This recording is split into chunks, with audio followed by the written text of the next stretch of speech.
Morning students. आज आप पढ़ेंगे जीवाणु की संरचना। जैसा कि आपको पता है कि जीवाणु एक सूक्ष्मदर्शी और प्रोकैरियोटिक कोशिका है, यानी इसको बिना जो है हम सूक्ष्मदर्शी की सहायता से नहीं देख सकते हैं और इसमें केंद्रक नहीं पाया जाता है। तो जैसा बोर्ड पे डायग्राम ड्रा है, तो समय न वेस्ट करते हुए हम शुरुआत करते हैं इसके स्ट्रक्चर की। तो सबसे पहले हम देखेंगे फ्लैजेला। तो फ्लैजेला क्या है? फ्लैजेला एक व्हिप लाइक स्ट्रक्चर है, यानी एक चाबुक जैसी संरचना है और ये जो है बैक्टीरिया के प्रचलन में सहायक होती है। यानी बैक्टीरिया एक स्थान से दूसरे स्थान पर जब पहुंचता है तो इसी की सहायता से ये पहुंचता है और इसमें 7+2 अरेंजमेंट पाया जाता है। यानी कहने का मतलब ये है कि ये जो है फ्लैजेलम माइक्रोट्यूबुल्स के द्वारा बना होता है और ये माइक्रोट्यूबुल्स जो पेरीफेरी की तरफ होती हैं वो 7 होती हैं इस तरीके से।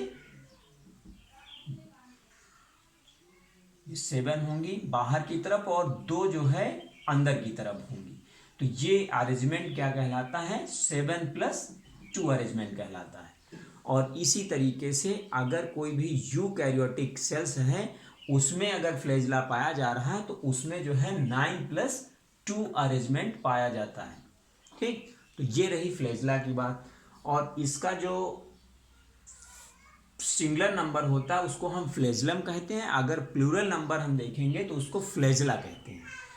फ्लैजेला के बाद हम आते हैं इसकी आउटर संरचना पर।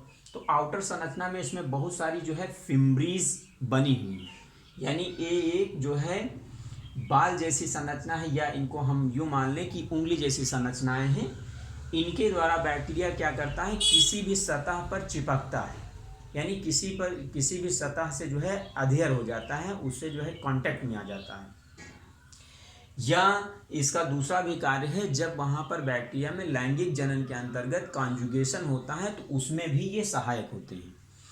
तीसरी संरचना क्या है इसमें? जो नीचे की तरफ जो है आउटर लाइन बनी हुई है वो क्या है?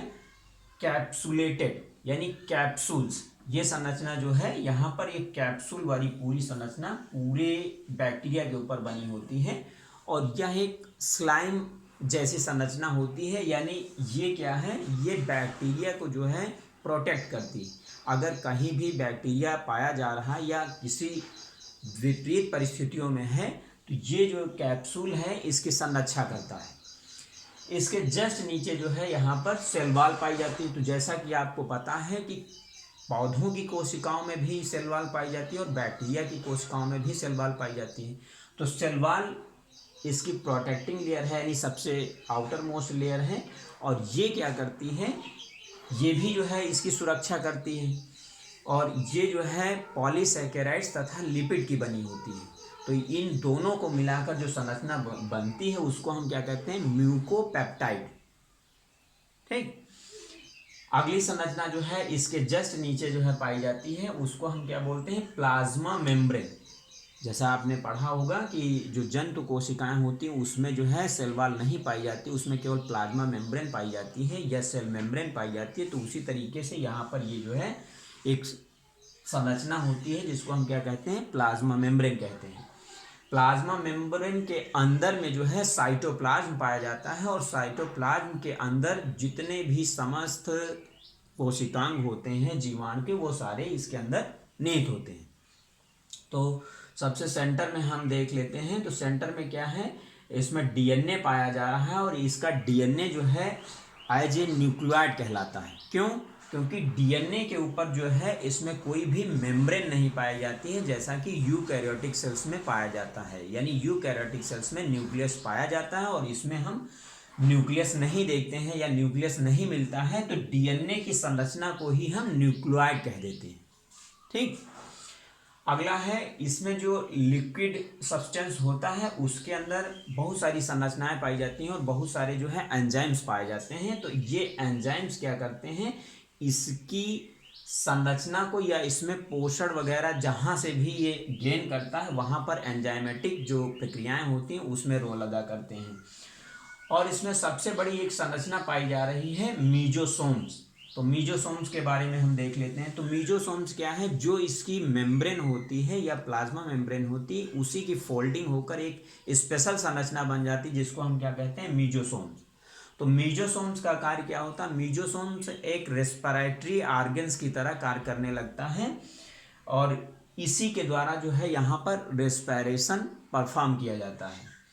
और इसमें बहुत छोटे छोटे कणों जैसी संरचनाएं होती हैं, जिनको हम क्या कहते हैं, राइबोसोम्स। यानी राइबोसोम्स जो है फ्री भी होते हैं और ये कॉन्जुगेटेड भी होते हैं, और इनकी जो संरचना होती है, जैसा आपको पता है कि राइबोसोम्स 2 टाइप्स होते हैं, यानी 2 प्रकार के होते हैं, 80S टाइप्स और 70S टाइप्स।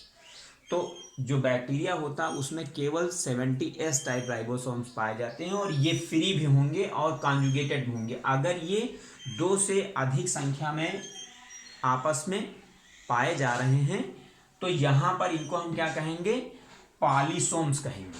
और अगर ये सिंगलेट पाए जा रहे हैं तो इनको हम क्या कहेंगे, फ्री राइबोसोम्स कहेंगे।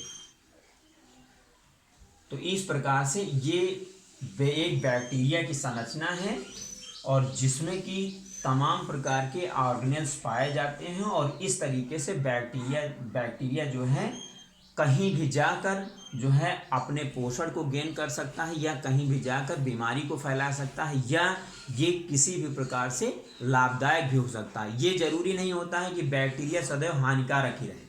ठीक, तो जो बैक्टीरिया के लाभ हैं और हानियां हैं, इसकी चर्चा हम अगले वीडियोस में करेंगे। जो भी इसमें कंफर्म ना हुआ हो वो चीज़ आप कमेंट्स में हमसे पूछ सकते हैं। Thanks to all.